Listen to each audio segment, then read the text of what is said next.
दुनिया के सबसे अमीर अरबपति का इकलौता बेटा होने का राज मैंने सबसे छुपा कर रखा था। मैं एक बड़ी कंपनी की खूबसूरत सीईओ से सच्चे प्यार का खेल खेल रहा था। लेकिन जिस दिन मैं उसे अपनी असली पहचान बताने वाला था, उसी दिन मेरी पूरी दुनिया बदल गई। एक पार्टी के दौरान मैंने उसे अपनी सबसे अच्छी दोस्त से फ्रेंच भाषा में बात करते हुए सुना। उन्हें लगा कि मैं फ्रेंच नहीं समझता, इसलिए वे बेखौफ होकर बातें कर रही थीं। उसकी दोस्त ने पूछा, तुम जल्द ही अरेंज मैरिज के लिए घर लौटने वाली हो तो अपने बॉयफ्रेंड का क्या करोगी? एवलिन ने मुस्कुराते हुए जवाब दिया, मैं उससे सच में प्यार करती हूँ, लेकिन उसका परिवार बहुत गरीब है। उसे मैं सार्वजनिक रूप से स्वीकार नहीं कर सकती। शादी सिर्फ परिवार को खुश करने के लिए है। मेरा असली प्यार वही है। शादी के बाद भी मैं उसे अपने पास रखूंगी। उसकी बातें सुनकर मेरा दिल टूट गया। उन्हें नहीं पता था कि मैं फ्रेंच पूरी तरह समझता हूँ।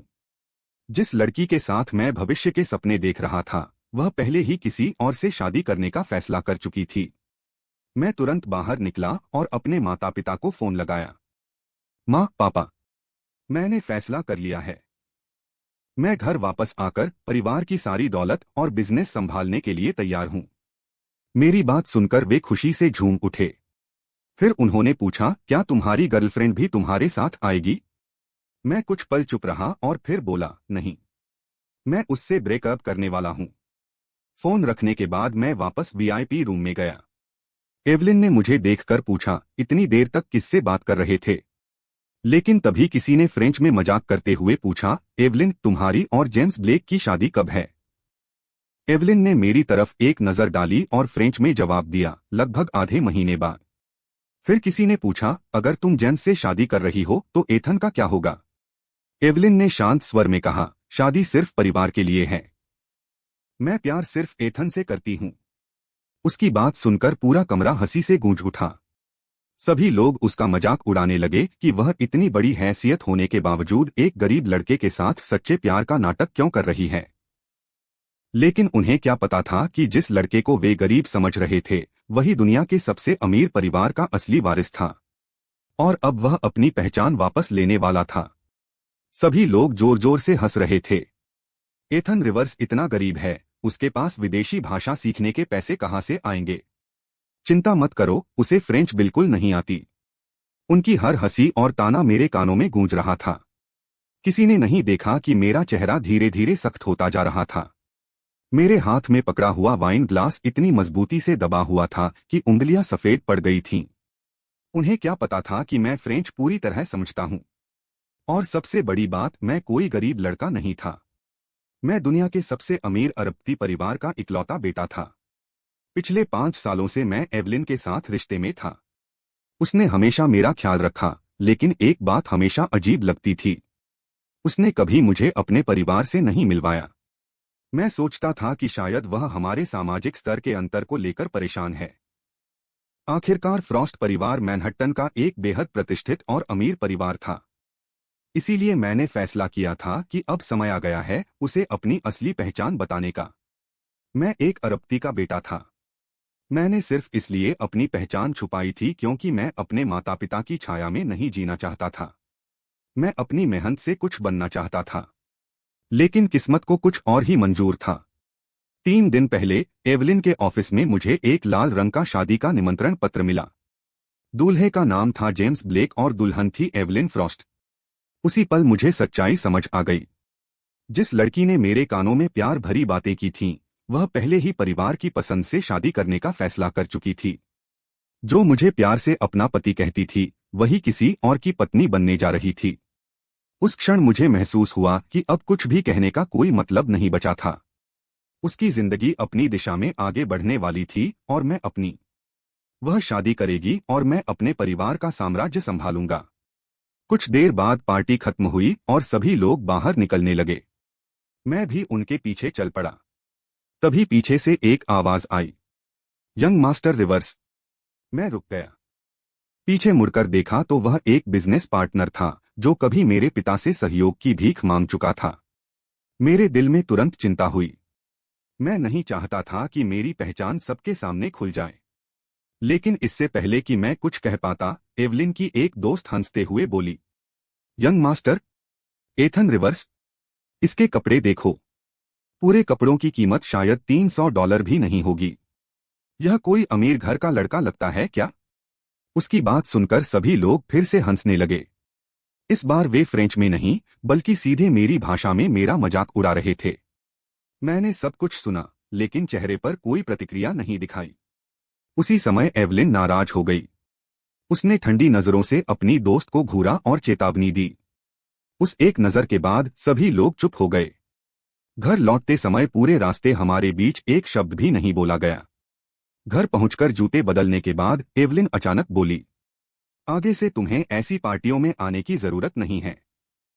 मैंने शांत स्वर में पूछा, क्या तुम्हें लगता है कि मैं तुम्हारे लिए शर्मिंदगी का कारण हूं? वह कुछ पल के लिए चुप रह गई। फिर मुझे गले लगाने की कोशिश की, लेकिन मैंने खुद को पीछे कर लिया। एवलिन ने तुरंत सफाई दी, तुम ऐसा क्यों सोच रहे हो? मैं बस नहीं चाहती कि लोग तुम्हारे साथ गलत व्यवहार करें। लेकिन हमारे बीच सामाजिक स्तर का अंतर है। हमें कभी न कभी इस सच्चाई का सामना करना ही पड़ेगा। फिर उसने पूछा, क्या तुम्हारे परिवार वाले भी तुम्हें शादी के लिए मजबूर नहीं कर रहे हैं? मैं उसकी आंखों में अपराधबोध खोज रहा था। लेकिन जब मैंने शादी की बात की, उसके चेहरे पर सिर्फ एक पल के लिए झिझक दिखाई दी और फिर सब सामान्य हो गया। एथन, बस इतना जान लो कि मैं तुमसे प्यार करती हूं। बाकी समस्याओं का हल मैं ढूंढ लूंगी। अगर मैं ध्यान से न देखता तो शायद उसके चेहरे पर छिपे हुए झूठ को कभी नहीं पहचान पाता। इतना कहकर एवलिन नहाने के लिए बाथरूम चली गई। मैं चुपचाप उसके जाते हुए कदमों को देखता रहा। मेरे मन में सिर्फ एक सवाल घूम रहा था, क्या उसका समाधान यही था कि वह एक आदमी से शादी करे और दूसरे को छुपाकर रखे? तभी बेडसाइड टेबल पर रखा उसका फोन बजा। एवलिन ने कभी मुझसे अपना पासवर्ड नहीं छुपाया था। मैंने आसानी से फोन अनलॉक किया। मैसेज जेम्स ब्लेक का था। एवलिन, कल हमें दोनों परिवारों से मिलना है। अगर तुम आज रात मेरे घर नहीं रुकी तो कहीं बड़े बुजुर्गों को हमारी शादी नकली होने का शक न हो जाए। मुझे पता है कि तुम अपने बॉयफ्रेंड से प्यार करती हो, लेकिन कम से कम इन कुछ दिनों के लिए मेरी इज्जत रख लो। शब्द विनम्र थे, लेकिन उसके इरादे साफ दिखाई दे रहे थे। आज सिर्फ साथ रुकने की बात थी। कल शायद कुछ और मांगता और फिर धीरे धीरे हर सीमा पार कर देता। लेकिन अब यह सब मेरे लिए मायने नहीं रखता था, क्योंकि मैं पहले ही फैसला कर चुका था। मैं उसे छोड़कर हमेशा के लिए जाने। अगले ही पल एवलिन ने मेरी तरफ देखा और हल्की सी शर्मिंदगी के साथ बोली, एथन, कंपनी में अचानक एक जरूरी काम आ गया है। मुझे अभी जाना होगा। आज रात मैं वापस नहीं आ पाऊंगी। तुम आराम कर लेना। इतना कहकर वह जल्दी जल्दी निकल गई। उसे यह भी महसूस नहीं हुआ कि मैं कैसी प्रतिक्रिया दे रहा था। उसे यह भी याद नहीं रहा कि पहले हर बार मैं उसे दरवाजे तक छोड़ने जाता था, उससे शिकायत करता था और चाहता था कि वह मेरे साथ थोड़ा और समय बिताए। लेकिन इस बार मैंने उसे रोकने की कोई कोशिश नहीं की। मैं बस खामोशी से उसकी दूर जाती हुई परछाई को देखता रहा। कुछ ही देर बाद मेरे फोन पर एक नया मैसेज आया। मैसेज जेम्स ब्लेक का था। सिर्फ मेरे एक शब्द पर एवलिन मेरे पास चली आती है। कल दोनों परिवार मिलने वाले हैं। जब हमारी शादी हो जाएगी तब तुम्हारी क्या औकात रह जाएगी? बस एक ऐसा प्रेमी जो कभी दुनिया के सामने नहीं आ सकेगा। उसके शब्द बेहद जहरीले थे, लेकिन सबसे ज्यादा दर्द इस बात का था कि मुझे चोट पहुंचाने वाला हथियार उसी लड़की ने उसके हाथों में दिया था, जिसके साथ मैं पूरी जिंदगी बिताने का सपना देखता था। शायद एवलिन को यह एहसास भी नहीं था कि अगर मुझे शादी का कार्ड न भी मिलता तब भी उसकी सच्चाई ज्यादा दिन छुप नहीं सकती थी, क्योंकि जिस दिन मैंने वह निमंत्रण पत्र देखा था उसके अगले ही दिन जेम्स ब्लेक ने मुझे सोशल मीडिया पर ऐड कर लिया था। तब से वह लगातार मुझे उकसाने वाले फोटो भेज रहा था। कभी एवलिन के साथ शादी का जोड़ा चुनते हुए, कभी हीरे की अंगूठियां खरीदते हुए, कभी शादी का वेन्यू देखते हुए। हर तस्वीर मेरे दिल में बची हुई मोहब्बत को थोड़ा थोड़ा करके खत्म कर रही थी। उस रात एवलिन घर वापस नहीं आई, लेकिन इस बार मुझे कोई फर्क नहीं पड़ा। अगली सुबह मैं उठा और सीधे कंपनी पहुंच गया। उसी दिन मैंने अपना इस्तीफा दे दिया। दोपहर के खाने के दौरान मैं अपने सहकर्मियों के साथ बैठा था। जब उन्हें पता चला कि मैंने नौकरी छोड़ दी है तो एक करीबी सहकर्मी मजाक करते हुए बोला, आजकल इंटरनेट पर बहुत वीडियो आते हैं कि लोग अचानक नौकरी छोड़कर परिवार का बिजनेस संभालने चले जाते हैं। एथन, तुम भी इतनी जल्दी इस्तीफा दे रहे हो? कहीं तुम भी फैमिली बिजनेस संभालने तो नहीं जा रहे? वह सिर्फ मजाक कर रहा था, लेकिन मैंने मुस्कुराकर सिर हिलाया। हाँ, मैं अपने परिवार का बिजनेस संभालने ही जा रहा हूँ। कुछ पल के लिए सब चौंक गए, फिर सभी लोग हंस पड़े। उन्हें लगा मैं मजाक कर रहा हूँ। मैं भी बस मुस्कुरा दिया और कुछ नहीं समझाया। दोपहर के बाद मैंने अपना सारा सामान एक डिब्बे में रखा और घर लौट आया। घर पहुंचते ही मैंने देखा कि एवलिन पहले से मौजूद थी। मुझे सामान का डिब्बा लेकर आते देख वह हैरान हो गई। तुमने नौकरी छोड़ दी? मैंने शांत स्वर में सिर हिला दिया। वह तुरंत मेरे सामने आकर खड़ी हो गई। लेकिन तुम्हें तो यह नौकरी बहुत पसंद थी, अचानक क्यों छोड़ दी? मैं हल्का सा मुस्कुराया, क्योंकि अब मुझे उससे भी ज्यादा महत्वपूर्ण काम करना है। मेरी बात सुनकर उसने ज्यादा सवाल नहीं पूछे, बस धीरे से बोली, अगर काम बहुत थका देता है तो वापस यहीं आ जाना। रोज इतनी मेहनत करते हुए तुम्हें देखकर मेरा दिल दुखता है। एथन, तुम्हें पता होना चाहिए कि मैं तुम्हारा पूरा खर्च उठा सकती हूँ। मैंने उसकी आंखों में देखते हुए कहा, मैं किसी का सहारा बनकर नहीं जीना चाहता। एवलिन ने गंभीर स्वर में जवाब दिया, यह सहारा लेना कैसे हुआ? लेकिन मैं अब यह चर्चा आगे नहीं बढ़ाना चाहता था। मैंने बात बदल दी, आज तुम इतनी जल्दी घर कैसे आ गई? कंपनी नहीं जाना था? वह मुस्कुराई, हाल ही में काम इतना ज्यादा था कि तुम्हारे साथ समय ही नहीं बिता पा रही थी, इसलिए आज मैंने खास तौर पर समय निकाला है ताकि तुम्हारे साथ रह सकूं। यह कहते ही उसके चेहरे की कठोरता गायब हो गई। वह फिर से वही प्यार करने वाली गर्लफ्रेंड बन गई जो हमेशा मुझे सिर आंखों पर रखती थी। लेकिन अब मेरे दिल में उसके लिए बचा हुआ प्यार धीरे धीरे खत्म होता जा रहा था। एवलिन ने मुस्कुराते हुए पूछा, आज क्या करना चाहते हो? वेस्टर्न खाना खाना है या मूवी देखनी है? जो भी करना चाहो, मैं पूरा दिन तुम्हारे साथ बिताऊंगी। अगर यह बात कुछ दिन पहले की होती तो शायद मेरा दिल खुशी से भर जाता, क्योंकि मैं जानता था कि फ्रॉस्ट कॉरपोरेशन की उत्तराधिकारी होने के कारण एवलिन के पास हर दिन बेहद ज्यादा काम रहता था। उसका मेरे लिए समय निकालना इस बात का सबूत था कि मैं उसकी जिंदगी में कितना महत्वपूर्ण हूं। लेकिन अब मैं उसे देखकर सिर्फ एक ही बात सोच रहा था, क्या वह सच में मेरे लिए व्यस्त थी या फिर किसी और के साथ अपनी शादी की तैयारियों में लगी हुई थी? आखिर वह कैसे एक तरफ किसी दूसरे आदमी से शादी की तैयारी कर सकती थी और दूसरी तरफ मेरे सामने आकर कह सकती थी कि मैं ही उसका सच्चा प्यार हूं? लेकिन मैंने उसके झूठ का पर्दाफाश नहीं किया, क्योंकि अब बस कुछ ही दिन बाकी थे। उसके बाद मैं उसकी जिंदगी से हमेशा के लिए गायब हो जाने वाला था। मैंने सिर हिलाकर उसके सारे प्रस्ताव ठुकरा दिए। कुछ देर सोचने के बाद बोला, चलो घर की सफाई करते हैं। विला में बहुत सारी पुरानी चीजें पड़ी हैं, अब उन्हें रखने का कोई मतलब नहीं। एवलिन ने तुरंत हामी भर दी। हम दोनों कई घंटों तक सफाई करते रहे, लेकिन जैसे जैसे सफाई आगे बढ़ी एवलिन को एहसास होने लगा कि मैं जिन चीजों को फेंक रहा था वे सभी हमारी यादों से जुड़ी हुई थीं। कपल मग, कपल स्लीपर्स, कपल कपड़े, गहने और वह हर छोटी बड़ी चीज जिसे हमने साथ मिलकर खरीदा था। मैं बिना एक पल रुके सब कुछ कूड़ेदान में फेंकता गया। शुरुआत में एवलिन के चेहरे पर मुस्कान थी, लेकिन धीरे धीरे वह मुस्कान गायब होने लगी, और जब आखिरी कपल आइटम भी कूड़ेदान में चला गया तो उसके चेहरे पर साफ घबराहट दिखाई देने लगी। उसने बेचैनी से पूछा, एथन, तुम्हें पता है तुम अभी क्या कर रहे हो? मैंने शांत स्वर में जवाब दिया, मुझे क्या पता होना चाहिए? फिर मैंने उल्टा सवाल किया, क्या तुम मुझसे कुछ छुपा रही हो? मेरी बात सुनकर एवलिन तुरंत नजरें चुराने लगी। वह मेरी आंखों में देखने की हिम्मत नहीं कर पा रही थी। कुछ देर चुप रहने के बाद उसने जवाब देने के बजाय मेरा हाथ कसकर पकड़ लिया। फिर धीरे से बोली, एथन, चाहे कुछ भी हो जाए, बस इतना याद रखना कि मैं तुमसे प्यार करती हूं। मैं हल्का सा मुस्कुराया, लेकिन कुछ नहीं बोला। सफाई खत्म होने के बाद भी एवलिन मुझे डेट पर ले जाने की जिद करने लगी। मैं नहीं चाहता था कि उसे मेरे मन की बातों का अंदाजा हो जाए, इसलिए इस बार मैंने मना नहीं किया। हम साथ में डिनर करने गए, फिर मूवी देखने निकले।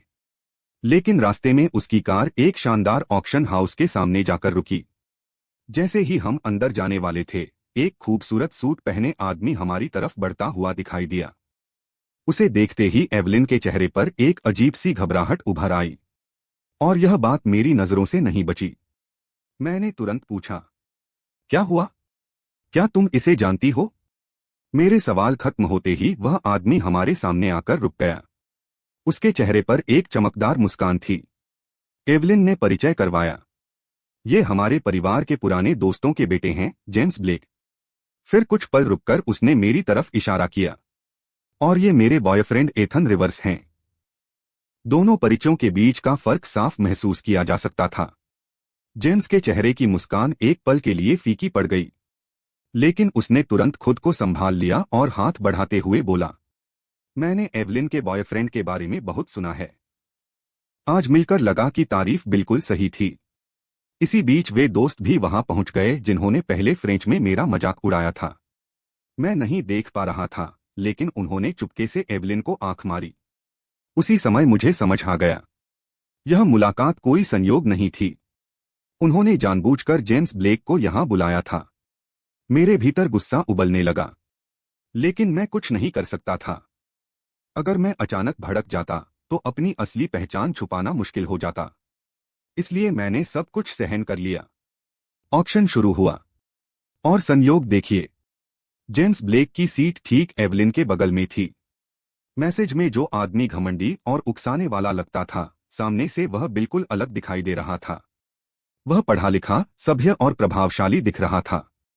उसे पता था कि एवलिन को चीनी पोर्सिलेन पसंद हैं, इसलिए वह पूरे उत्साह से उसी विषय पर बातें करने लगा। शुरुआत में एवलिन उससे दूरी बनाए हुए थी, लेकिन धीरे धीरे वह भी बातचीत में शामिल होने लगी, और फिर इतनी मशगूल हो गई कि मुझे लगभग भूल ही गई। तभी मैंने हल्की सी खांसी की। एवलिन जैसे अचानक हकीकत में लौटी। वह तुरंत मेरी तरफ मुड़ी और बोली, एथन, क्या तुम बोर हो रहे हो? मुझे पता है तुम्हें इन चीजों में दिलचस्पी नहीं है। अगर कोई चीज पसंद आए तो बेझिझक बोली लगाना। लेकिन तभी पीछे बैठे उसके दोस्तों की फुसफुसाहट मेरे कानों में पड़ी। एवलिन सच में उसका बहुत मान रखती है, लेकिन उसे ऑक्शन की क्या समझ होगी? शायद उसे तो यह भी नहीं पता कि बोली लगाने के लिए पैडल कैसे उठाते हैं। इतने बड़े हाई सोसाइटी ऑक्शन में यह पहली बार आया होगा। उनकी हर बात में तिरस्कार भरा हुआ था। वे इसे फुसफुसाहट कह रहे थे, लेकिन ऐसा लग रहा था जैसे जानबूझकर मुझे सुनाने के लिए बोल रहे हों। मैंने कोई प्रतिक्रिया नहीं दी, क्योंकि मैं जानता था बहुत जल्द वही लोग मेरे सामने सम्मान से सिर झुकाकर खड़े होंगे और मुझे यंग मास्टर रिवर्स कहकर संबोधित करेंगे। इसी बीच पिछली वस्तु बिक चुकी थी।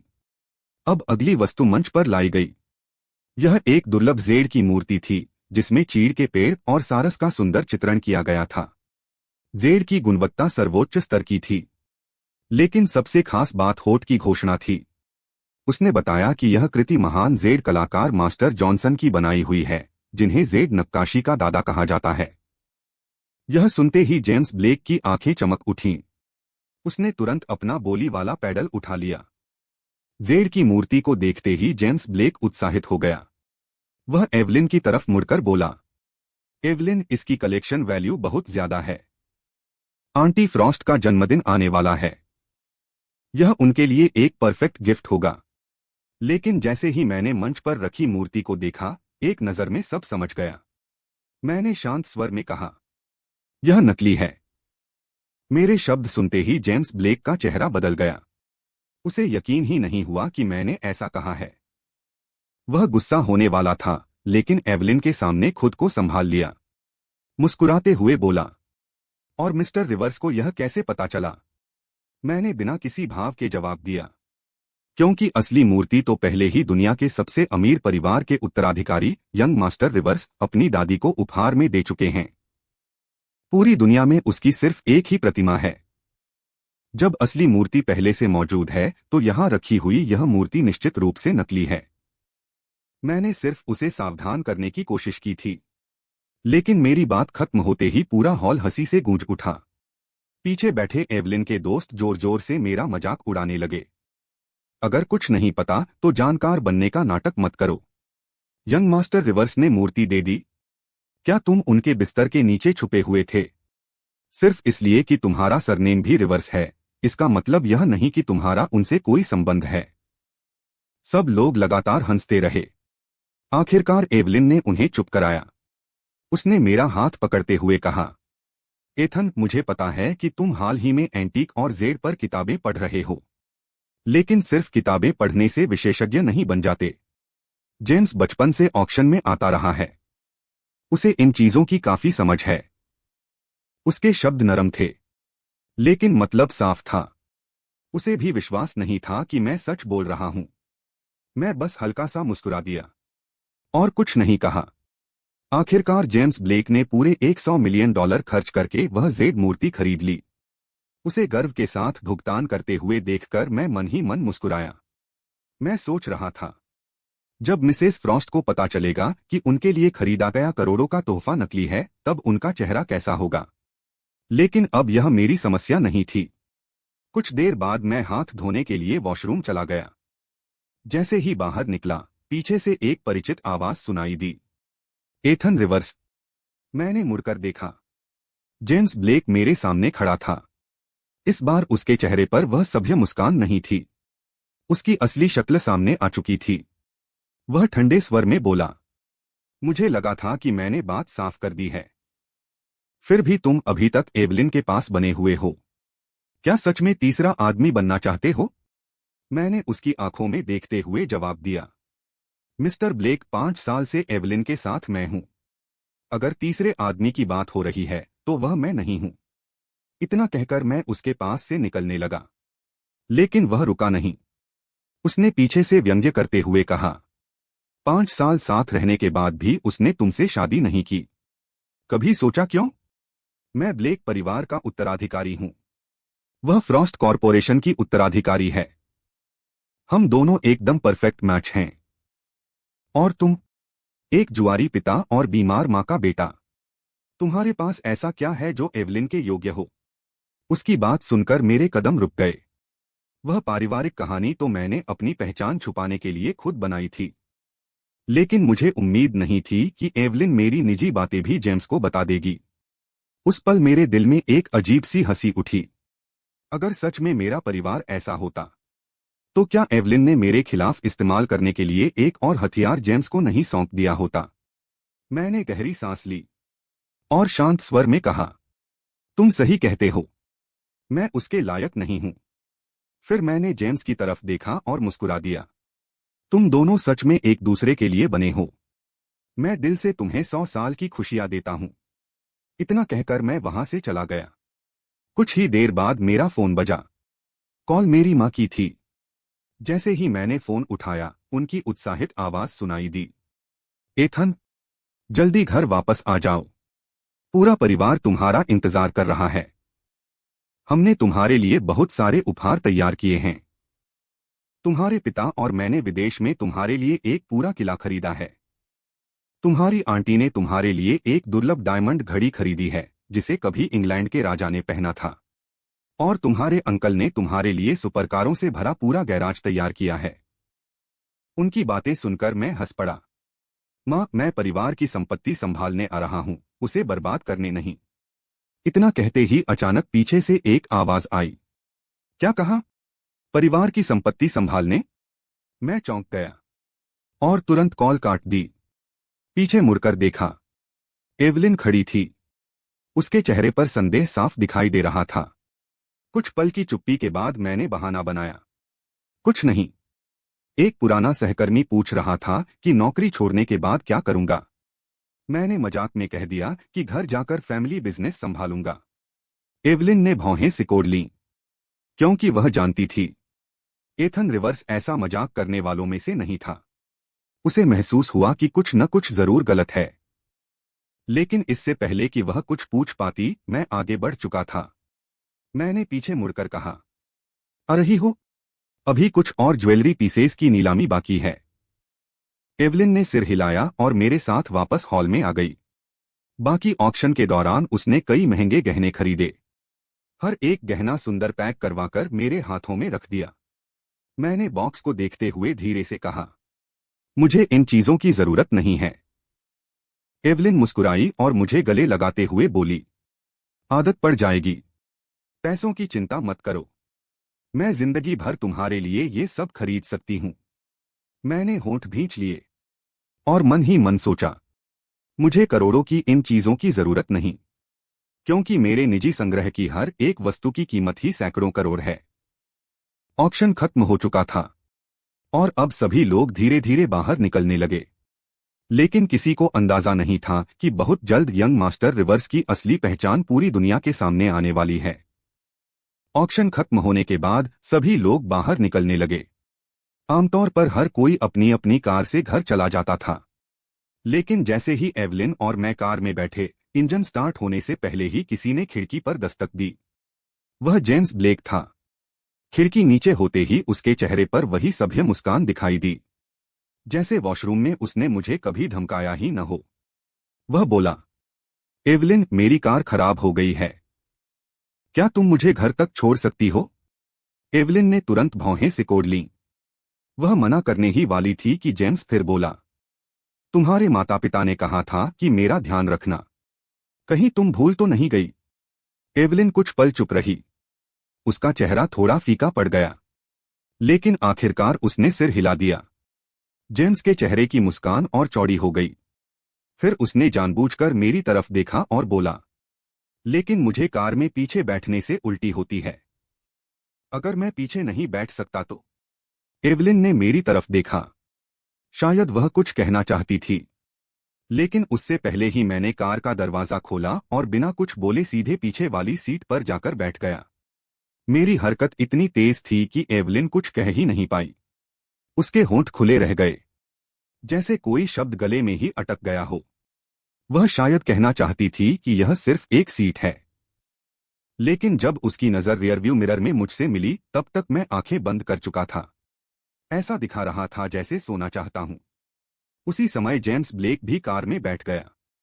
मुझे पीछे आराम से बैठे देखकर उसके चेहरे पर विजी मुस्कान फैल गई। उसके मन में एक ही विचार चल रहा था, एथन रिवर्स, चाहे एवलिन अभी तुम्हें पसंद करती हो, लेकिन आखिर में वह मेरी ही होगी। उसका दिल जीतना सिर्फ समय की बात है।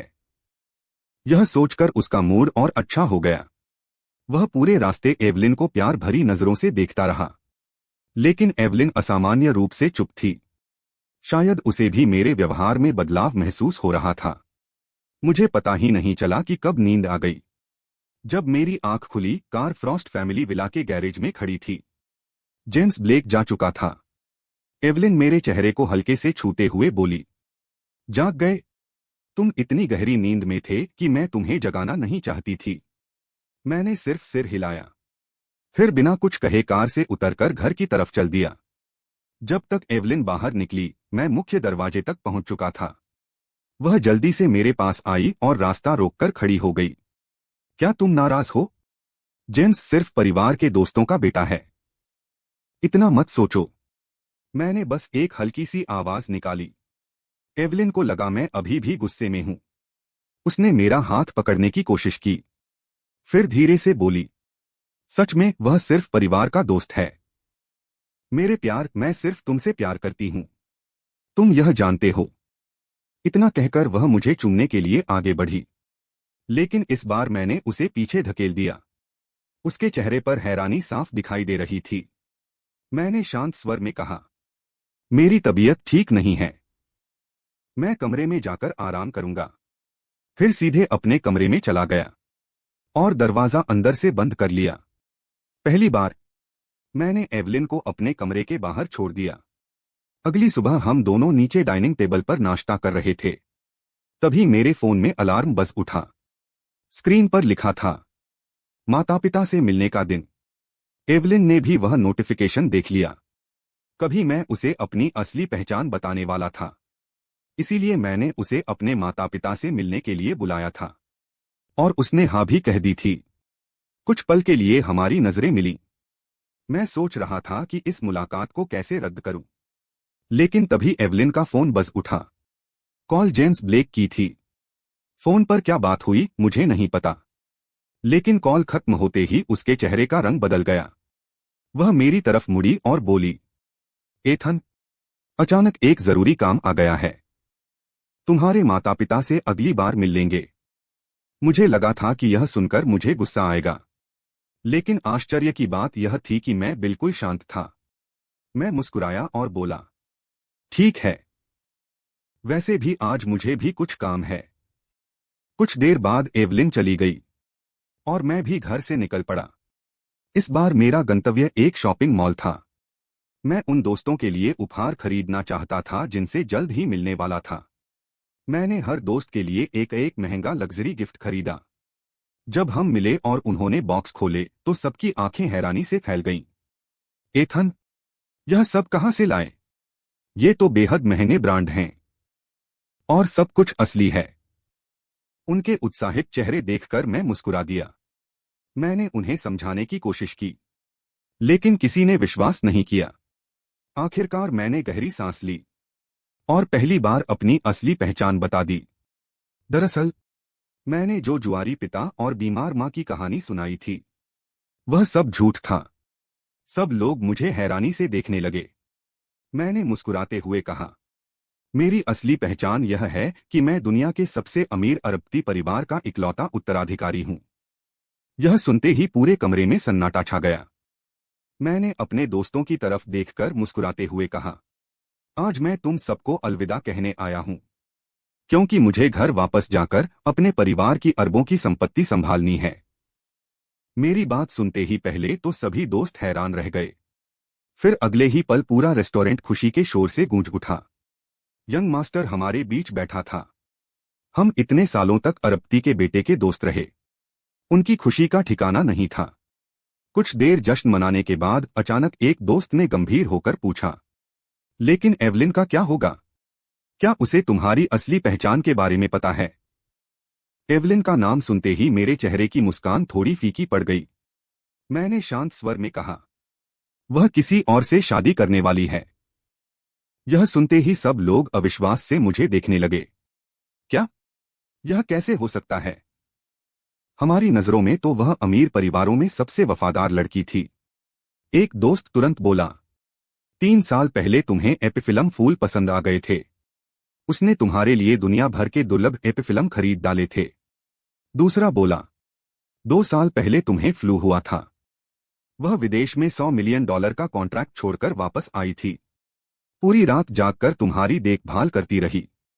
फिर तीसरे दोस्त ने उस घटना का जिक्र किया जिसे मैं कभी नहीं भूल सकता था। 1 साल पहले कार एक्सीडेंट हुआ था। ट्रक सीधे तुम्हारी तरफ आ रहा था। तुम्हें बचाने के लिए एवलिन ने कार मोड़ दी थी। तुम्हें एक खरोंच तक नहीं आई, लेकिन उसकी 3 पसलियां टूट गई थीं। 3 महीने अस्पताल में रही थी। वह तो लगभग मर ही गई थी।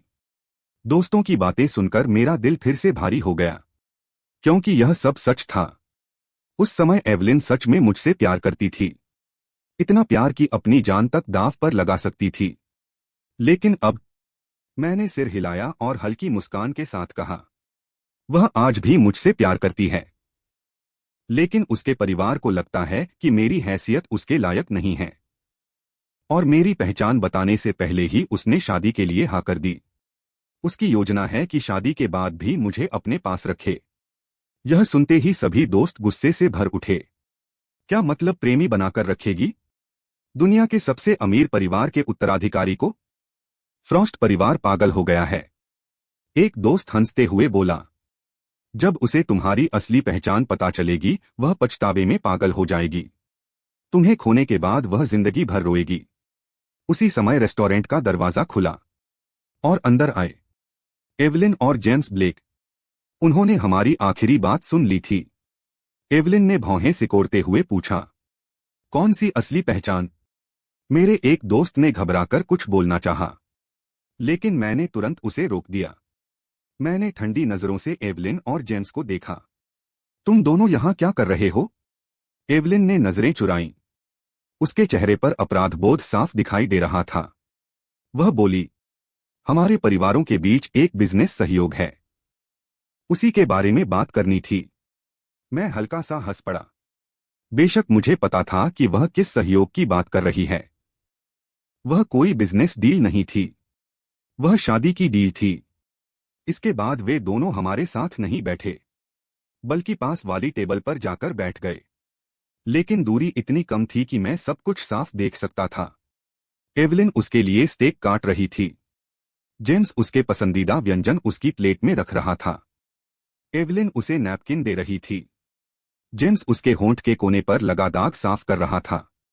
उन दोनों की हर हरकत किसी प्रेमी जोड़े जैसी थी। मेरे दोस्तों का खून खौलने लगा, लेकिन मैं बिल्कुल शांत बैठा रहा। खाना खत्म होने के बाद सभी लोग अलग अलग जाने लगे। इस बार एवलिन ने पहले वाली गलती नहीं दोहराई। उसने परिवार की लंबी रोल्स रॉयस मंगवाई थी। ड्राइवर भी मौजूद था, इसलिए अब आगे की सीट को लेकर कोई बहस नहीं हो सकती थी। गाड़ी आराम से ब्लेक परिवार की हवेली की ओर बढ़ रही थी। सब कुछ सामान्य था, लेकिन तभी अचानक एक तेज रफ्तार ट्रक दूसरी दिशा से बेकाबू होकर हमारी तरफ दौड़ पड़ा। ड्राइवर ने पूरी ताकत से गाड़ी मोड़ने की कोशिश की, लेकिन धड़ाम, जोरदार टक्कर हुई। कांच के टुकड़े चारों तरफ बिखर गए। टक्कर की वजह से मेरा शरीर दूसरी तरफ जा गिरा, और उसी पल मैंने एक ऐसा दृश्य देखा जिसने मेरा दिल पूरी तरह तोड़ दिया। एवलिन ने तुरंत अपने शरीर से जेम्स ब्लेक को ढक लिया था। वह उसे चोट लगने से बचा रही थी, उसे शांत कर रही थी, उसकी चिंता कर रही थी। मेरी चेतना धीरे धीरे धुंधली होने लगी, और तभी मुझे 1 साल पहले का वही एक्सीडेंट याद आया। उस दिन भी ऐसा ही चौराहा था, ऐसा ही बेकाबू ट्रक था, और उस दिन जिस इंसान को बचाने के लिए एवलिन ने अपनी जान दांव पर लगा दी थी, वह मैं था। उस दिन मेरी तरफ ट्रक आ रहा था। मुझे बचाने के लिए उसने कार मोड़ दी थी। वह खुद कार में फंस गई थी। दमकल कर्मियों और डॉक्टरों ने घंटों मेहनत करके उसे बाहर निकाला था। वह मौत के दरवाजे तक पहुंच गई थी, लेकिन होश में आते ही उसका पहला सवाल था, एथन सुरक्षित है ना? और आज एक बिल्कुल वैसा ही हादसा हुआ था, लेकिन इस बार जिसे बचाने के लिए उसने बिना सोचे अपने शरीर को ढाल बना लिया, वह मैं नहीं था, वह जेम्स ब्लेक था। उस पल मुझे आखिरकार समझ आ गया, एवलिन का दिल कब का बदल चुका था। कुछ देर बाद सभी लोग कार से बाहर निकल आए। मेरे माथे से खून बह रहा था, लेकिन एवलिन अभी भी जेम्स को शांत कराने में लगी हुई थी। काफी देर बाद उसकी नजर मुझ पर पड़ी। सौभाग्य से मेरी चोट गंभीर नहीं थी। अस्पताल पहुंचने के बाद डॉक्टरों ने मेरा इलाज किया। जांच के बाद उन्होंने कहा, कोई बड़ी समस्या नहीं है, लेकिन सिर पर चोट लगी है। सुरक्षा के लिए आपको 2 दिन अस्पताल में निगरानी में रहना होगा। और यहीं से एवलिन और एथन के रिश्ते का आखिरी अध्याय शुरू होने वाला था। अस्पताल के कमरे में एवलिन मेरे बिस्तर के पास बैठी थी। मेरे सिर पर बंधी पट्टी को देखकर उसकी आंखें अपराधबोध से भर गईं। वह धीरे से बोली, एथन, मुझे माफ कर दो। मैं सिर्फ यह सोच रही थी कि जल्द ही जेम्स ब्लेक के साथ एक महत्वपूर्ण सहयोग होने वाला है। हमें लोगों के सामने साथ दिखाई देना होगा। अगर उसके चेहरे पर चोट लग जाती तो बहुत परेशानी हो जाती, इसलिए मैंने उसे बचाया। उसने मेरा हाथ पकड़ लिया। तुम चाहो तो मुझे डांट लो, मुझ पर गुस्सा कर लो, मैं सब कुछ स्वीकार कर लूंगी, बस मुझे नजरअंदाज मत करना। उसकी माफी बेहद सच्ची लग रही थी। उसका कारण भी सुनने में सही लग रहा था। लेकिन अगर मुझे यह न पता होता कि आधे महीने बाद वही जेम्स ब्लेक उसका होने वाला पति है, तो शायद मैं उस पर विश्वास भी कर लेता। मैंने सिर झुका लिया। न मैंने कहा कि मैं उसे माफ करता हूं, न यह कहा कि मैं नाराज हूं। मैं बस चुप रहा, और एवलिन लगातार माफी मांगती रही। अचानक उसे जैसे कुछ याद आया। उसकी आंखों में उम्मीद चमक उठी। कुछ दिनों बाद तुम्हारा जन्मदिन है। मैं तुम्हें अभी से जन्मदिन का उपहार देना चाहती हूं। जो चाहो मैं तुम्हें खरीद कर दूंगी। मैंने पहली बार उसकी आंखों में सीधे देखा, फिर शांत स्वर में कहा, मुझे एक हवाई जहाज का टिकट चाहिए, 3 दिन बाद, शिकागो के लिए। एवलिन थोड़ा चौंक गई। शिकागो? वहां क्यों जाना है? लेकिन अगले ही पल उसने खुद ही जवाब ढूंढ लिया। घूमने जाना चाहते हो? मैंने सिर्फ सिर हिला दिया। उसने ज्यादा सवाल नहीं किए, तुरंत फोन निकाला और मेरे सामने टिकट बुक कर दी। टिकट बुक करने के बाद वह मुस्कुराई। मैं इन दिनों बहुत व्यस्त हूं। तुम पहले शिकागो चले जाना। जब मुझे समय मिलेगा मैं भी तुम्हारे पास आ जाऊंगी। फिर उसने प्यार से कहा, वैसे सिर्फ एक टिकट जन्मदिन का छोटा सा उपहार है। मैं तुम्हें इससे भी बड़ा सरप्राइज दूंगी। मैं हल्का सा मुस्कुराया और मन ही मन सोचा, नहीं एवलिन, यह उपहार बिल्कुल छोटा नहीं है, क्योंकि यही टिकट मुझे घर वापस ले जाने वाली थी। मैंने धीरे से कहा, धन्यवाद, तुमने मुझे घर लौटने का रास्ता दे दिया। अगले 2 दिनों तक एवलिन ने मेरी देखभाल की, बिल्कुल वैसे ही जैसे हमारे रिश्ते की शुरुआत में करती थी। लेकिन यह ज्यादा समय तक नहीं चला। अस्पताल से छुट्टी मिलने वाले दिन उसने कहा कि कंपनी में जरूरी काम है। उसने ड्राइवर को मुझे घर छोड़ने का आदेश दिया और खुद कहीं और चली गई। उसके जाने के कुछ देर बाद मेरे फोन पर जेम्स ब्लेक का मैसेज आया, माफ करना, एवलिन और मेरी शादी बहुत जल्द होने वाली है। आज उसे मेरे परिवार के साथ डिनर करना है। शायद इसलिए वह तुम्हें अस्पताल से लेने नहीं आ सकी। मैंने उस संदेश का कोई जवाब नहीं दिया, बस चुपचाप घर लौट आया और अपना सामान पैक करना शुरू कर दिया।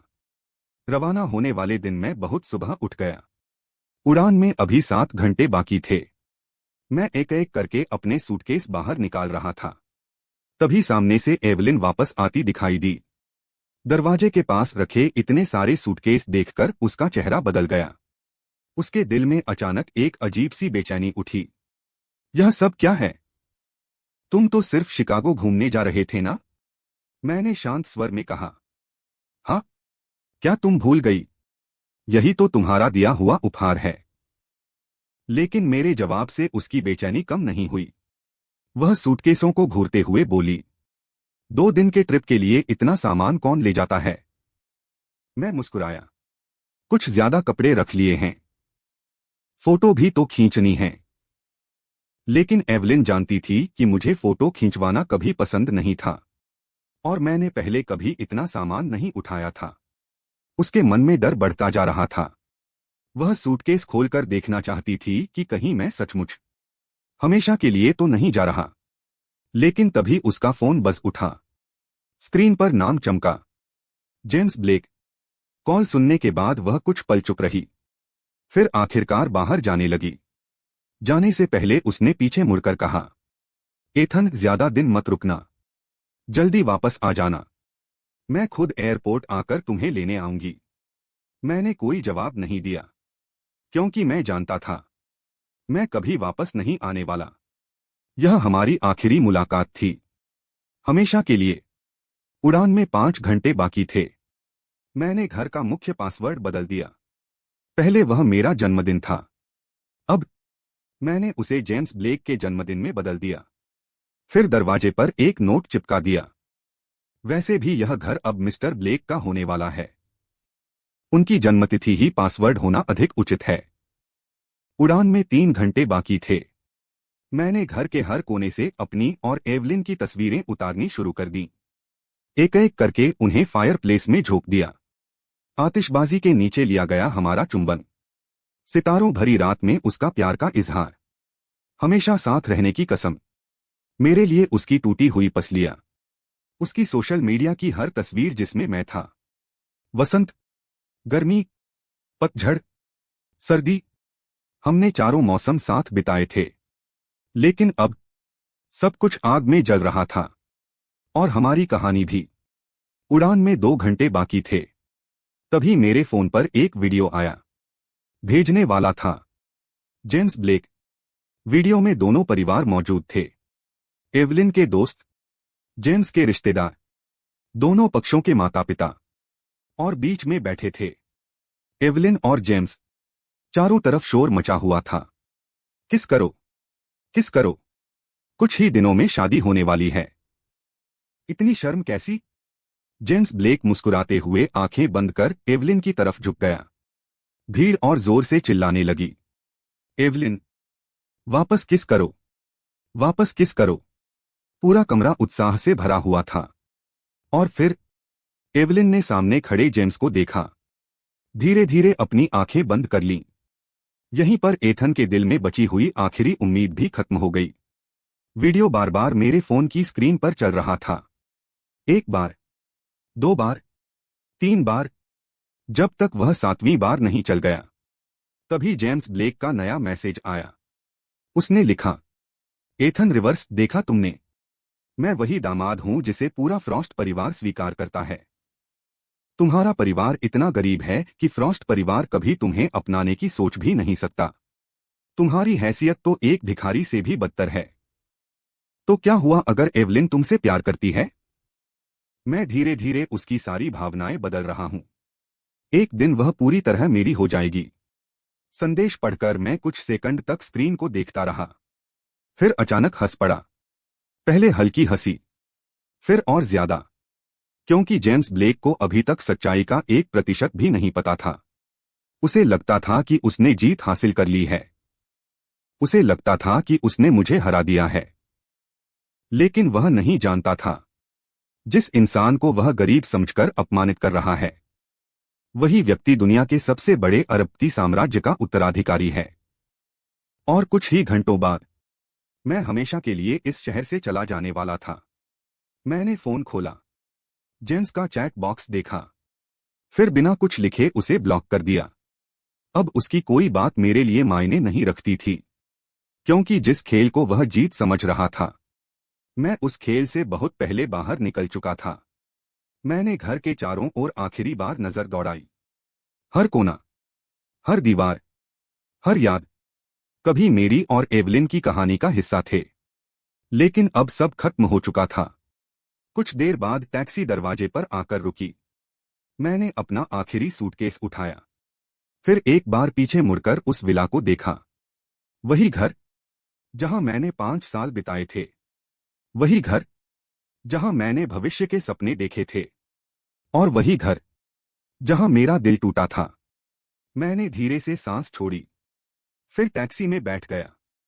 इंजन स्टार्ट हुआ और गाड़ी धीरे धीरे एयरपोर्ट की तरफ बढ़ने लगी। उसी समय फ्रॉस्ट परिवार के घर में सगाई और शादी की तैयारियां पूरे जोरों पर चल रही थीं। किसी को अंदाजा भी नहीं था कि जिस इंसान को वे हमेशा एक गरीब लड़का समझते रहे, वह आज उनकी जिंदगी से हमेशा के लिए गायब हो रहा है। और जब उन्हें उसकी असली पहचान का पता चलेगा, तब शायद बहुत देर हो चुकी होगी। जेम्स ब्लेक का वीडियो खत्म होते ही एक और मैसेज आया। उसने घमंड से लिखा, पहले माता पिता से मिलना, फिर साथ रहना, और अभी अभी एवलिन ने मुझे किस भी किया है। बताओ एथन रिवर्स, तुम्हें क्या लगता है हमारे एक साथ सोने में अब कितना समय लगेगा? उसका हर शब्द जहर से भरा हुआ था। लेकिन इस बार मैंने जवाब नहीं दिया, न गुस्सा किया, न बहस की। मैंने सिर्फ उसके पिछले कुछ दिनों के सारे मैसेज प्रिंट कर लिए। एक एक पन्ना, एक एक तस्वीर, एक एक अपमान, सबको एक मोटी फाइल की तरह व्यवस्थित करके खाली लिविंग रूम की मेज पर रख दिया। उड़ान में अब सिर्फ 1 घंटा बचा था। उस फाइल के ऊपर मैंने आखिरी बार एक कागज रखा। उस पर सिर्फ एक लाइन लिखी थी, एवलिन फ्रॉस्ट, तुम्हारी शादी की बहुत बहुत बधाई। हमारा रिश्ता यहीं खत्म होता है। इसके बाद मैंने अपने सूटकेस उठाए, विला से बाहर निकला और टैक्सी में बैठकर एयरपोर्ट की तरफ रवाना हो गया। मैंने पीछे मुड़कर भी नहीं देखा, क्योंकि अब मैं फिर से वही बनने जा रहा था जो वास्तव में था, दुनिया के सबसे अमीर परिवार का उत्तराधिकारी, यंग मास्टर रिवर्स। और एवलिन फ्रॉस्ट अब मेरी जिंदगी से हमेशा के लिए बाहर हो चुकी थी। कुछ घंटों बाद शिकागो एयरपोर्ट। जैसे ही मैं बाहर निकला, एक बेहद महंगी बुगाटी पहले से मेरा इंतजार कर रही थी। कार के पास खड़ा व्यक्ति मुझे देखते ही तुरंत आगे आया। उसने सम्मान से झुककर दरवाजा खोला। यंग मास्टर, कृपया अंदर आइए। मैं मुस्कुराया। अंकल जी, आप मुझे लेने आए हैं? अंकल जी के चेहरे पर गर्मजोशी भरी मुस्कान फैल गई। यंग मास्टर कई सालों बाद घर लौट रहे हैं। ऐसे दिन मैं कैसे किसी और को भेज देता। कार धीरे धीरे शहर की सड़कों पर आगे बढ़ने लगी। मैंने मजाक में कहा, लगता है अंकल ली मुझे बहुत याद कर रहे थे। वह हंस पड़े। कुछ देर बाद कार विशाल रिवर्स फैमिली विला के सामने जाकर रुकी। मैं कार से उतरा और सीधे मुख्य दरवाजे की ओर बढ़ गया। जैसे ही दरवाजा खुला, अंदर खड़े दर्जनों नौकर एक साथ झुक गए। उनकी आवाजें बिल्कुल एक जैसी थीं। Welcome home young master. मैं एक पल के लिए ठिठक गया। इतना भव्य स्वागत देखकर खुद को असहज महसूस होने लगा। पीछे खड़े अंकल जी हंस पड़े। मास्टर और मैडम ने पूरी रात इन्हें ट्रेनिंग दी है, सिर्फ आपके स्वागत के लिए। मैंने बेबस होकर सिर हिलाया, फिर सीधे लिविंग रूम की ओर बढ़ गया। जैसा अंकल ली ने कहा था, पूरा परिवार वहीं मौजूद था। मेरे माता पिता, चाचा चाची, सभी लोग। मैंने एक एक करके सबका अभिवादन किया, फिर अपने माता पिता के पास बैठ गया। उन्हें देखते ही मैंने कई दिनों से दबाए हुए सारे भावनाओं को महसूस किया। 5 साल पहले जब मैं घर से निकला था, तब मैं सिर्फ खुद को साबित करना चाहता था।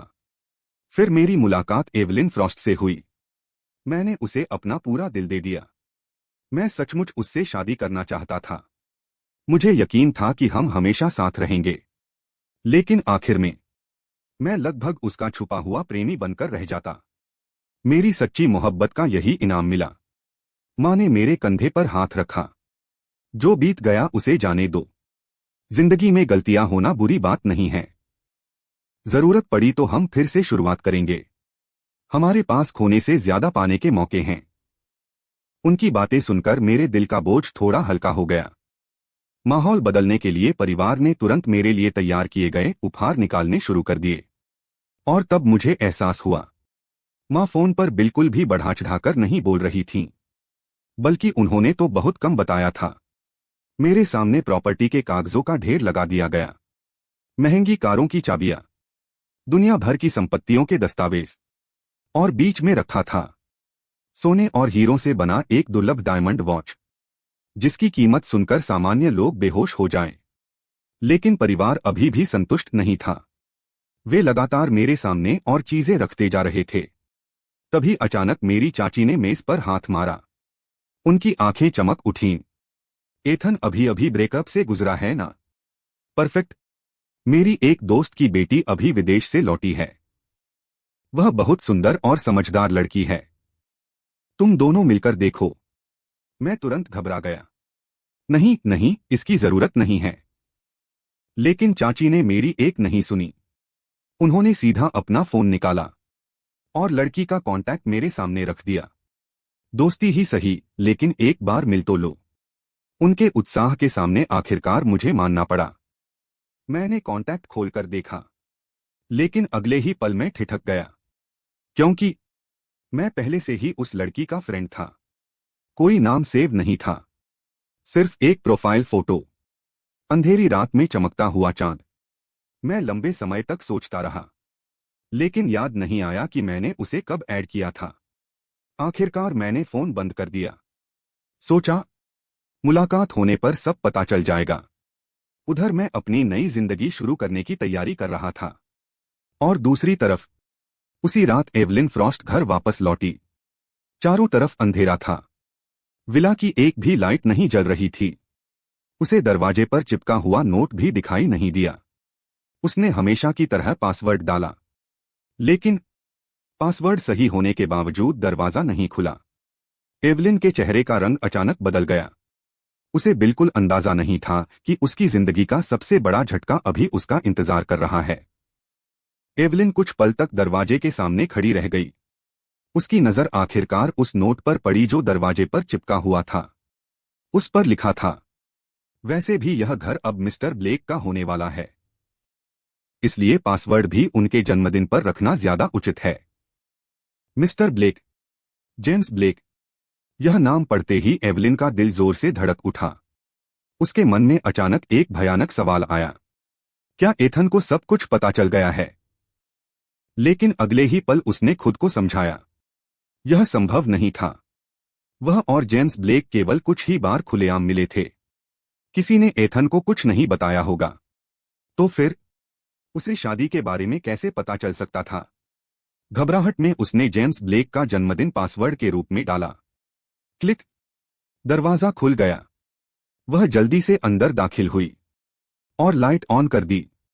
पूरा विला खाली था। एक अजीब सी खामोशी हर तरफ फैली हुई थी। एवलिन ने आवाज लगाई, एथन। उसकी आवाज पूरे घर में गूंज गई, लेकिन कोई जवाब नहीं आया। तभी उसे याद आया, कुछ दिन पहले एथन ने कहा था कि वह शिकागो जा रहा है। लेकिन फिर भी उसके दिल की बेचैनी कम नहीं हुई, क्योंकि इतने सालों में ऐसा कभी नहीं हुआ था। जब भी वह घर लौटती थी, एथन हमेशा उसका इंतजार कर रहा होता था। चाहे देर रात हो या सुबह, वह हमेशा घर पर होता था। और आज पहली बार घर पूरी तरह खाली था। उसके अंदर एक अजीब सा खालीपन फैल गया। उसने सिर झटक दिया। नहीं, एथन ऐसा नहीं कर सकता। वह मुझसे बहुत प्यार करता है। शायद उसने कुछ गलत समझ लिया है। जब वह वापस आएगा मैं उसे समझा दूंगी। सब ठीक हो जाएगा। खुद को दिलासा देते हुए वह लिविंग रूम की ओर बढ़ी। लेकिन जैसे ही उसकी नजर सेंटर टेबल पर रखी फाइल पर पड़ी, उसके कदम रुक गए। वह तेजी से आगे बढ़ी और सोफे पर बैठकर फाइल उठा ली। उसके चेहरे पर हल्की मुस्कान थी। उसे लगा, यह जरूर एथन ने उसके लिए छोड़ा होगा।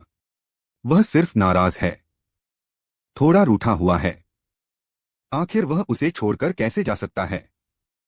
लेकिन जैसे ही उसने पहला पन्ना देखा, उसकी मुस्कान जम गई। पूरा पन्ना लगभग खाली था। बस एक वाक्य लिखा था, एथन की साफ और खूबसूरत लिखावट में, एवलिन फ्रॉस्ट, तुम्हारी शादी की बहुत बहुत बधाई। हमारा रिश्ता यहीं खत्म होता है। धड़ाम! ऐसा लगा जैसे किसी ने उसके दिल पर हथौड़ा मार दिया हो। उसके कानों में आवाज गूंजने लगी। दुनिया जैसे अचानक शांत हो गई। वह बार बार उस लाइन को पढ़ती रही। एक बार, 2 बार, 10 बार, लेकिन शब्द नहीं बदले। वही लिखा था, हम खत्म हो चुके हैं। एथन ने उसे छोड़ दिया था। एवलिन के हाथ कांपने लगे। नहीं, यह मजाक है। यह सच नहीं हो सकता। वह मुझे छोड़ नहीं सकता। गुस्से और डर में उसने पहला पन्ना फाड़ दिया, उसे मरोड़ा और दूर फेंक दिया। लेकिन उसी के साथ नीचे रखा दूसरा पन्ना दिखाई देने लगा।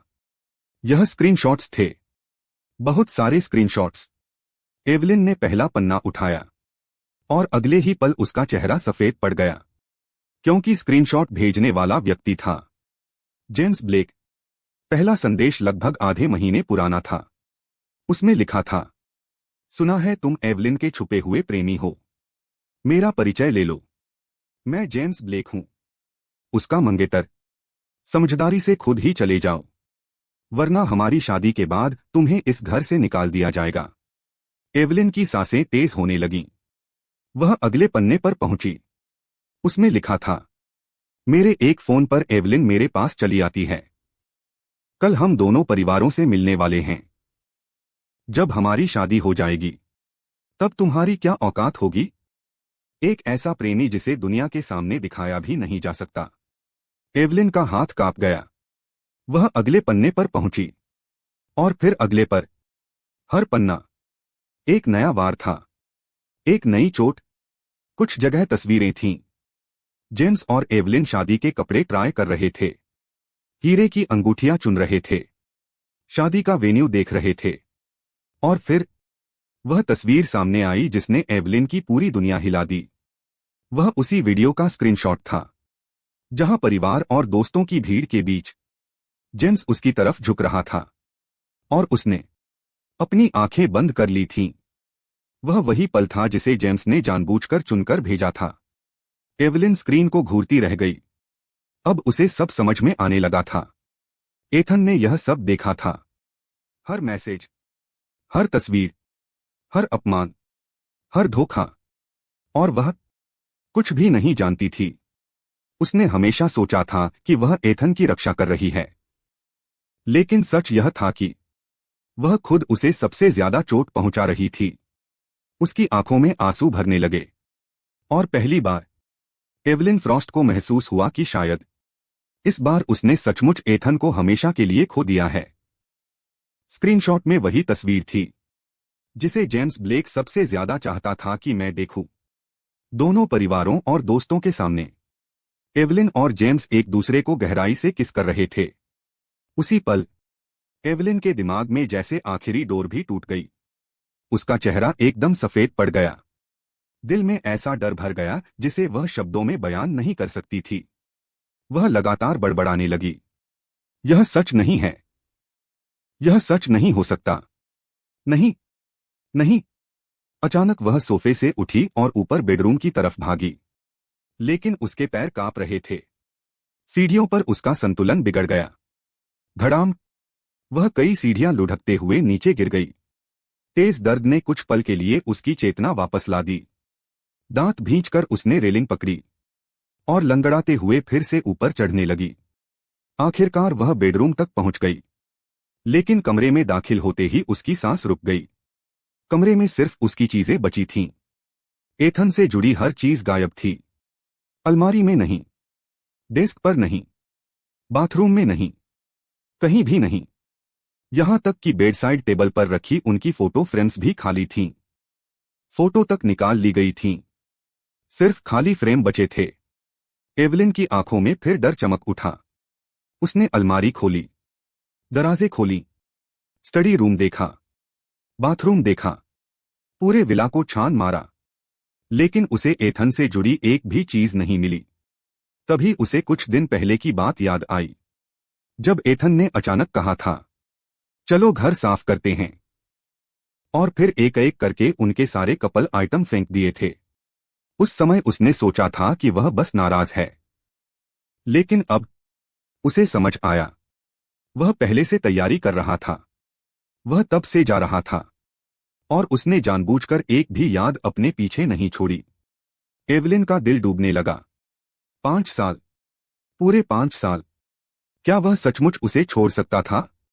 क्या वह सचमुच उससे इतना दूर जा सकता था? उसका दिमाग सुन्न हो गया। उसे सिर्फ एक ही बात समझ आ रही थी, उसे एथन से बात करनी है। अभी, इसी वक्त। कुछ देर बाद उसे एहसास हुआ कि वह फिर से लिविंग रूम में खड़ी है। उसके हाथ में फोन था, और कॉल पहले ही लग चुकी थी। Ring, ring, ring. बहुत देर तक घंटी बजती रही। फिर आखिरकार कॉल उठ गई।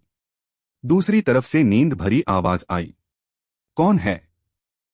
एथन, मैं हूं, एवलिन ने जल्दी से कहा। उसे डर था कि अगर उसने पहचान नहीं बताई तो वह फोन काट देगा।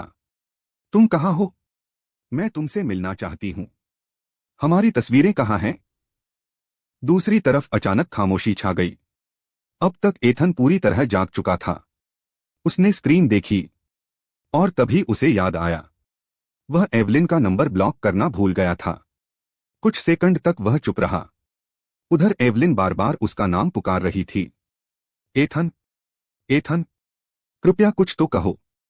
आखिरकार एथन की ठंडी आवाज सुनाई दी। मिस फ्रॉस्ट, आप जल्द ही एक परिवार शुरू करने वाली हैं, इसलिए उचित दूरी बनाए रखना बेहतर होगा। एवलिन का दिल जोर से धड़का। एथन आगे बोला, जहां तक तस्वीरों की बात है, मैंने सब जला दी। आखिर मिस्टर ब्लेक जल्द ही उस घर में रहने वाले हैं। मुझे नहीं लगा कि उन्हें वे तस्वीरें पसंद आएंगी। हर शब्द तीर की तरह एवलिन के दिल में चुभ रहा था। लेकिन सबसे ज्यादा दर्द अगली बात से हुआ। और मिलने की कोई जरूरत नहीं है। तुम किसी और से शादी करने वाली हो, तो अपने एक्स बॉयफ्रेंड से मिलने का क्या मतलब? एवलिन की आंखों से आंसू बहने लगे। उसने कांपती आवाज में कहा, मैं ब्रेकअप स्वीकार नहीं करती। जेम्स और मेरे बीच वैसा कुछ नहीं है जैसा तुम सोच रहे हो। जिससे मैं प्यार करती हूं, वह सिर्फ तुम हो। तुम मुझे ऐसे कैसे छोड़ सकते हो? आखिरी शब्दों तक पहुंचते पहुंचते उसकी आवाज भर्रा गई, जैसे वह रोने वाली हो। फोन के दूसरी तरफ एथन कुछ पल के लिए चुप हो गया, क्योंकि 5 सालों में उसने एवलिन को बहुत कम रोते देखा था। उसे सिर्फ एक बार याद था, वह कार एक्सीडेंट वाला दिन, जब एवलिन खुद गंभीर रूप से घायल थी, लेकिन होश में आते ही सबसे पहले उसी के घाव देखकर रो पड़ी थी। उस दिन उसने सचमुच उससे प्यार किया था। इस बात पर एथन को कभी शक नहीं था। लेकिन शायद प्यार हमेशा एक जैसा नहीं रहता, और यही बात सबसे ज्यादा दर्द देती है, क्योंकि एथन समझ चुका था एवलिन अब भी उससे प्यार करती है, लेकिन उसका दिल धीरे धीरे बदल चुका है। और जब किसी का दिल बदलने लगे, तब कोई भी रिश्ता पहले जैसा नहीं रह सकता। एथन की आवाज पूरी तरह शांत थी। उसमें न गुस्सा था, न दर्द, न कोई शिकायत। वह बस एक सच्चाई बता रहा था। एवलिन फ्रॉस्ट, हम सिर्फ ब्रेकअप कर रहे हैं। ब्रेकअप के लिए दोनों लोगों की सहमति जरूरी नहीं होती। कुछ पल रुककर उसने आगे कहा, और अगर छोड़ने की बात कर रही हो, तो सबसे पहले किसने छोड़ा था? ये शब्द सुनकर एवलिन का दिल जैसे किसी ने मुट्ठी में जकड़ लिया। उसकी आंखें लाल हो गईं। लेकिन एथन की आवाज नहीं बदली। जिस दिन तुमने मुझे छुपाकर जेम्स ब्लेक से शादी करने का फैसला किया, उसी दिन तुमने हमारे रिश्ते को छोड़ दिया था। अब जब सब खत्म हो चुका है, तो कृपया मेरी जिंदगी से दूर रहो। हमारा रिश्ता खत्म हो चुका है। हर शब्द एवलिन के दिल में गहराई तक उतरता जा रहा था। उसने कांपते होठों से सिर्फ एक नाम लिया, एथन। लेकिन जवाब में सिर्फ beep beep beep. Phone cut चुका था। एवलिन कुछ सेकंड तक जड़ होकर खड़ी रही। फिर उसने दोबारा कॉल लगाया, लेकिन इस बार कॉल नहीं गई। उसने फिर कोशिश की, फिर और फिर, लेकिन हर बार वही नतीजा। उसे ब्लॉक कर दिया गया था। उसने मैसेज भेजा, नहीं गया। दूसरे ऐप पर संपर्क किया, वहां भी ब्लॉक। तीसरे पर, वहां भी। एथन ने उसके साथ संपर्क के सारे रास्ते बंद कर दिए थे। एवलिन धीरे धीरे सोफे पर बैठ गई। उसकी नजर फिर से उन दस्तावेजों पर पड़ी। दिल में दुख और गुस्सा दोनों उमड़ पड़े। एक झटके में उसने सारे कागज मेज से नीचे गिरा दिए। सैकड़ों पन्ने हवा में उड़ने लगे। कुछ सोफे पर गिरे, कुछ जमीन पर, कुछ उसके पैरों के पास। तभी उसकी नजर आखिरी पन्ने पर पड़ी। वह जेम्स ब्लेक का आखिरी संदेश था। तो क्या हुआ अगर वह तुमसे प्यार करती है? उसने मुझे किस कर लिया है? अब बताओ, हमारे साथ सोने में कितना समय लगेगा? एवलिन उस लाइन को घूरती रही। कुछ सेकंड, फिर कुछ मिनट, फिर उसके होठों पर एक अजीब सी मुस्कान उभरी। लेकिन वह मुस्कान खुशी की नहीं थी। वह खतरनाक थी, बहुत खतरनाक। उसकी आंखों में ठंडी चमक उभर आई। जेम्स ब्लेक, वह धीरे से बुदबुदाई, मैंने शुरू से कहा था कि मैं सिर्फ एथन से प्यार करती हूं। तुम्हें किसने अधिकार दिया कि तुम उसके सामने यह सब करो? उसकी मुस्कान और गहरी हो गई। तुम्हें शादी करनी है ना? ठीक है, मैं तुम्हें एक ऐसा तोहफा दूंगी जिसे तुम जिंदगी भर नहीं भूलोगे। उधर एथन को एवलिन की योजनाओं के बारे में कुछ भी पता नहीं था। उसने आराम से फोन उठाया, एवलिन का नंबर खोला और उसे ब्लैकलिस्ट में डाल दिया। फिर उसके सारे सोशल मीडिया अकाउंट्स भी ब्लॉक कर दिए। अब दोनों के बीच संपर्क का कोई रास्ता नहीं बचा था। इसके बाद उसने फोन बंद किया और आराम से सो गया। कई दिनों बाद उसे इतनी गहरी नींद आई थी, क्योंकि अगला दिन उसकी नई जिंदगी की शुरुआत था। अगली सुबह एथन बहुत जल्दी उठ गया। आज उसका पहला दिन था। वह अब आधिकारिक रूप से प्रॉस्पेरिटी कॉरपोरेशन का नया सीईओ बनने जा रहा था। यह वही विशाल कंपनी थी जो रिवर्स परिवार की 100 साल पुरानी विरासत थी। दुनिया भर में फैला हुआ व्यापार, अनगिनत उद्योग और अरबों डॉलर का साम्राज्य। कंपनी में उसके आने की खबर पहले ही फैल चुकी थी। पूरे बिजनेस जगत में चर्चा थी कि प्रॉस्पेरिटी कॉरपोरेशन को एक बेहद युवा और हैंडसम सीईओ मिला है। उधर दूसरी तरफ मैनहट्टन के सबसे बड़े क्लब में एवलिन अपने दोस्तों के साथ बैठी थी। सामने शराब के गिलास रखे थे, लेकिन उसका चेहरा बेहद उदास था। उसके दोस्तों को आखिरकार पता चल चुका था कि एथन सब जान गया है और उसने एवलिन से ब्रेकअप कर लिया है। लेकिन किसी ने भी इस बात को गंभीरता से नहीं लिया। एक दोस्त हंसते हुए बोला, वह बस कुछ समय के लिए नाराज है। दूसरा बोला, सही कहा, इतने सालों से वह तुमसे प्यार करता है, वह तुम्हें छोड़ ही नहीं सकता। तीसरा हंस पड़ा, कुछ दिनों बाद खुद वापस आ जाएगा और फिर पहले की तरह चुपचाप तुम्हारे पीछे घूमेगा। उनकी बातों पर पूरे ग्रुप ने सहमति में सिर हिलाया, लेकिन उन्हें बिल्कुल अंदाजा नहीं था जिस आदमी को वे हमेशा एक गरीब लड़का समझते रहे, वह अब एक ऐसे मुकाम पर पहुंच चुका था जहां से उन्हें ऊपर देखने के लिए गर्दन उठा